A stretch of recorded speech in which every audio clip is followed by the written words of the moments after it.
ना तुम ना ये तुम्हारे बाण मेरे कवच की कोई काट नहीं कर सकता।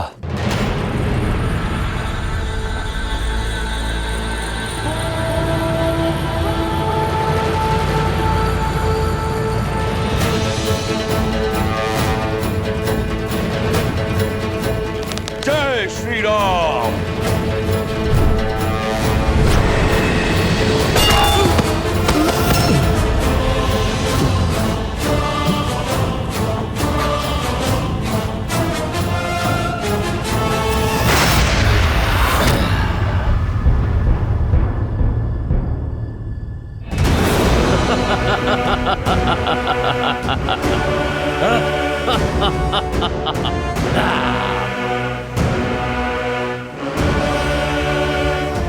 मित्र, मेरी दिव्य गदा का भी इस पर कोई प्रभाव नहीं पड़ा।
लक्ष्मण,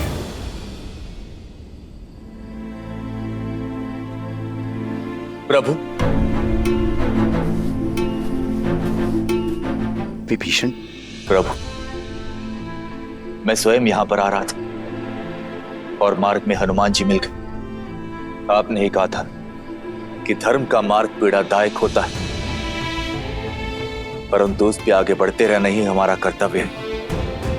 इसीलिए अपनी अंतरात्मा को शांत कर धर्म का कार्य करने आया।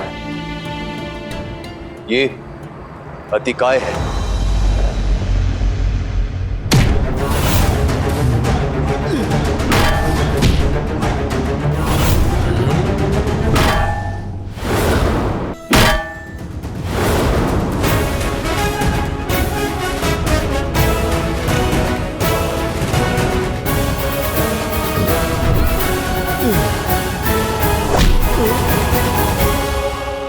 मेरा वीर भतीजा दशानन का पुत्र, बल का पर्याय, इसे केवल ब्रह्मास्त्र से ही मारा जा सकता है, क्योंकि इसका कवच अजय है।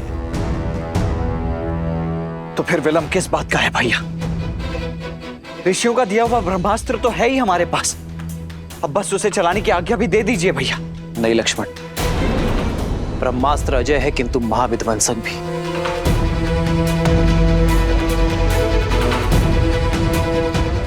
ब्रह्मास्त्र सृष्टि की रक्षा के लिए होता है, किंतु उसकी ऊर्जा सृष्टि का विनाश भी कर सकती है। एक के प्राण लेने के लिए हम ब्रह्मास्त्र का उपयोग नहीं कर सकते लक्ष्मण। यह अस्त्र सर्वशक्तिशाली है। यदि आवाहन किया तो सहस्त्रों जीवों को लील जाएगा। केवल वानर और राक्षसी नहीं, जीव जंतु और अन्य पशु पक्षियों को भी अपना आहार बना लेगा, और यह हमारे मूल्यों के विरुद्ध है लक्ष्मण। इस धर्म युद्ध में निर्दोष जीवों का जीवन छीनने का धर्म नहीं कर सकते हम। जानता था मैं, तुम ब्रह्मास्त्र का आवाहन नहीं करोगे। जिस धर्म के मार्ग पर तुम चल रहे हो राम, ये मार्ग बहुत कठिन है। उस मार्ग पर चलते चलते सत्य, मूल्य और आधार पांव की बेड़ियां बन जाते हैं। मेरे अतिकाय के पांव में ऐसी कोई बेड़ी नहीं। वो तुम्हारी सेना पर तलवार की वार सा गरजेगा। विजयी होगा मेरा अतिकाय। और यदि तुमने अपने मूल्यों को त्याग कर ब्रह्मास्त्र का वाहन किया तो जिस धर्म की राह पर तुम चल रहे हो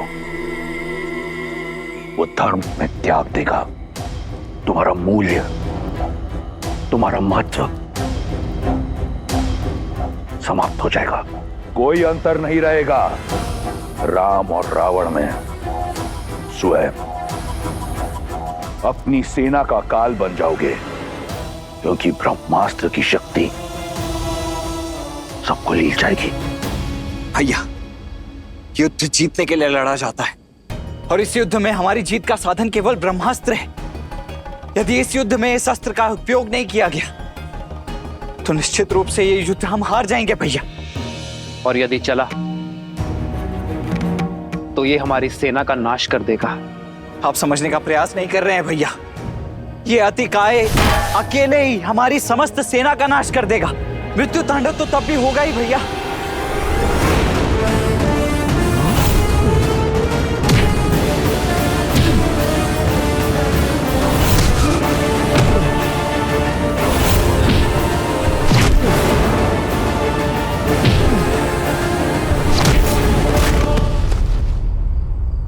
प्रभु, यदि उस मायावी के पास ब्रह्मास्त्र से मरने का वर है तो आपके इस भक्त के पास भी अष्ट सिद्धि नवनिधि का बल है। आप मुझे उसका सामना करने की आज्ञा दीजिए। हाँ भैया, व्यर्थ करने के लिए समय नहीं है हमारे पास शेष। प्रभु, कृपा करके आज्ञा दीजिए। नहीं हनुमान, एक वरदान तुम्हें मिला है, इसलिए मैं दूसरे वरदान की मर्यादा को भंग नहीं कर सकता। यदि तुमने अतिकाय का अंत किया तो ब्रह्मदेव और ब्रह्मास्त्र की मर्यादा कलंकित हो जाएगी। आज एक पुत्र की नहीं, एक पिता की आवश्यकता है। आज तुम्हारी नहीं, तुम्हारे धर्म पिता वायुदेव की आवश्यकता है।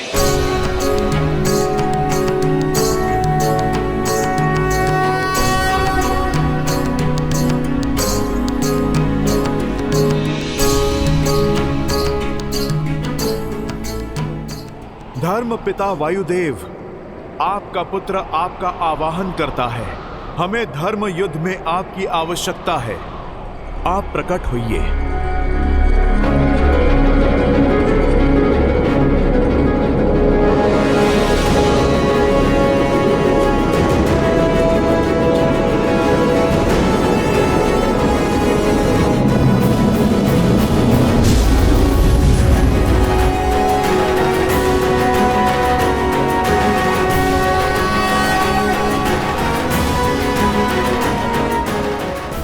वायुदेव, आज धर्म और अधर्म के इस मुठभेड़ में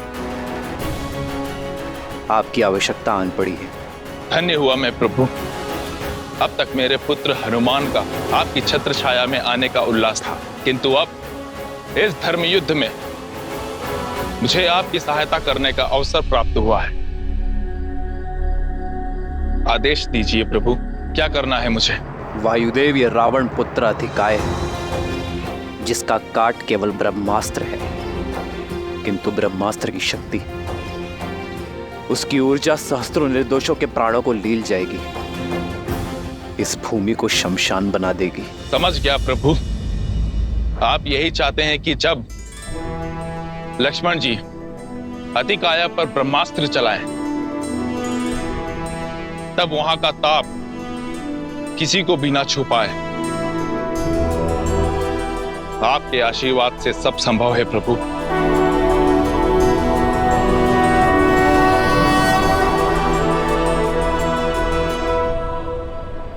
जाओ लक्ष्मण। जो आज्ञा भैया। आक्रोश जोश क्रोध का ये क्षण है प्रतिशोध का, ललकार और पुकार का ये क्षण है अति विरोध का। ये युद्ध है, महायुद्ध है, युद्ध है, महायुद्ध है।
अपने अंत के लिए सज्ज हो जाओ अधिकाय।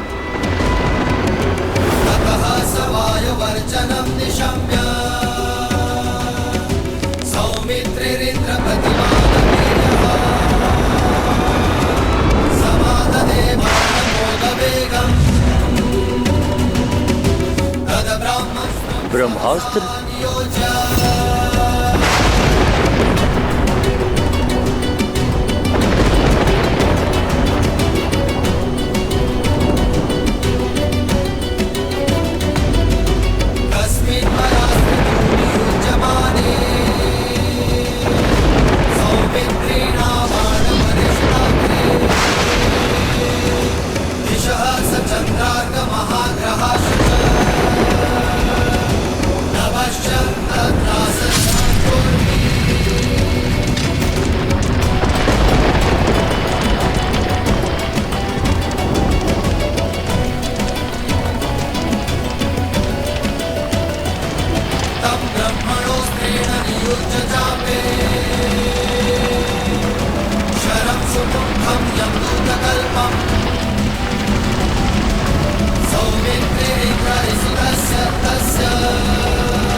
असंभव।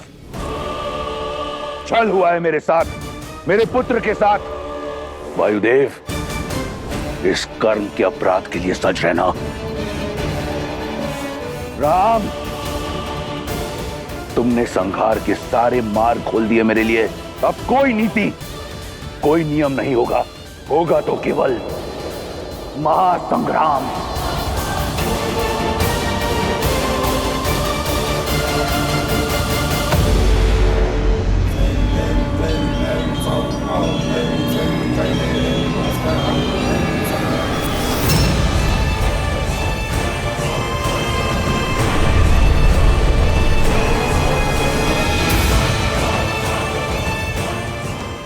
हे देवी निकुंबला, मैं इतने समय से आपकी आराधना, आपके तप में लीन हूं, किंतु उसके पश्चात भी आप मेरी इच्छा पूर्ण नहीं कर रही।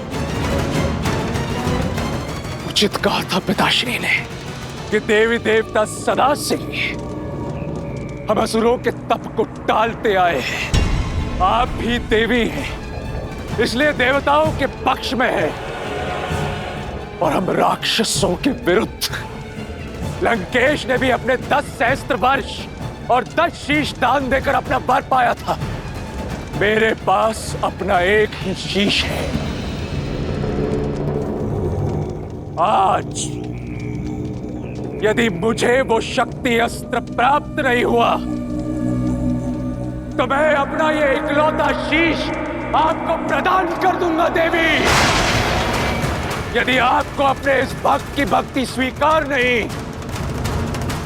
तो आपको मेरी बलि स्वीकार करनी होगी।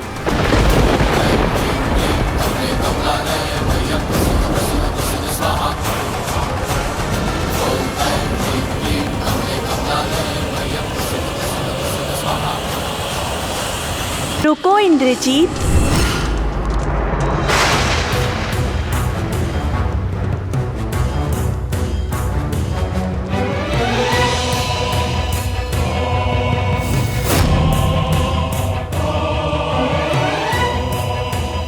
बहुत विलंब कर दिया देवी। अपना पक्षपात दिखा रही थी। तुम्हें अवसर दे रही थी। माता समझकर पूजा करते हो, इसलिए एक पुत्र को अधर्म के हाथ छोड़ देने की प्रतीक्षा कर रही थी। मैं तुम्हारे तप से प्रसन्न हूँ, परंतु मंशा से नहीं, क्योंकि यदि शक्ति अस्त्र का उपयोग अधर्म के लिए हुआ तो वो तुम्हारे ही जीवन के नाश का कारण बन जाएगा। अब ये युद्ध मेरे जीवन और मृत्यु से कई अधिक आगे बढ़ चुका है माता, और पितृभक्ति में यदि मेरे शीश की आहुति भी देनी पड़े तो भी मुझे सहर्ष स्वीकार है। अब मुझे आशा है तो केवल उस शक्ति अस्त्र की जिसका काट इस संसार में किसी के पास नहीं। मूल्य चाहे जो भी चुकाना पड़े, मुझे वो शक्ति अस्त्र चाहिए। तथास्तु, किंतु स्मरण रहे, इस अस्त्र का प्रयोग केवल एक ही बार हो सकता है।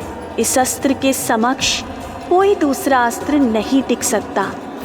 जिस पर लक्ष्य साधोगे उसे अवश्य आहत करेगा, किंतु लौटकर फिर नहीं आएगा। इस युद्ध के अंत के लिए मेरा एक प्रहार ही पर्याप्त है। आप कृपया बिना विलंब किए मुझे वो शक्ति अस्त्र प्रदान करें।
अनुष्ठान पूर्ण हुआ पिताश्री।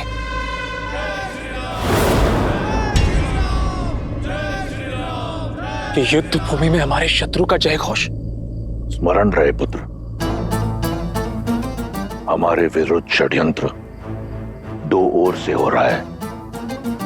एक ओर देवता और दूसरी ओर लंका का विधि विभीषण, जिसे लंका के हर वीर के संहार का रहस्य पता है। यही कारण है कि पहले मेरा कुंभकर्ण और अब आतिकाय।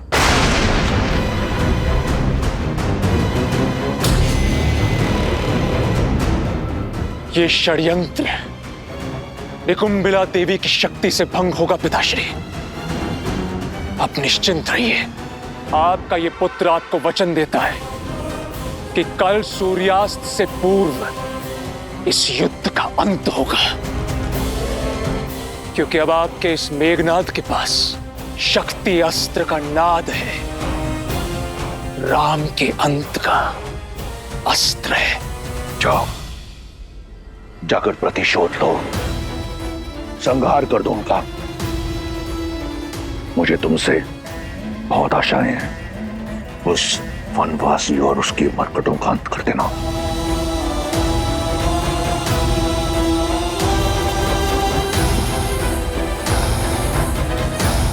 विजयी भव।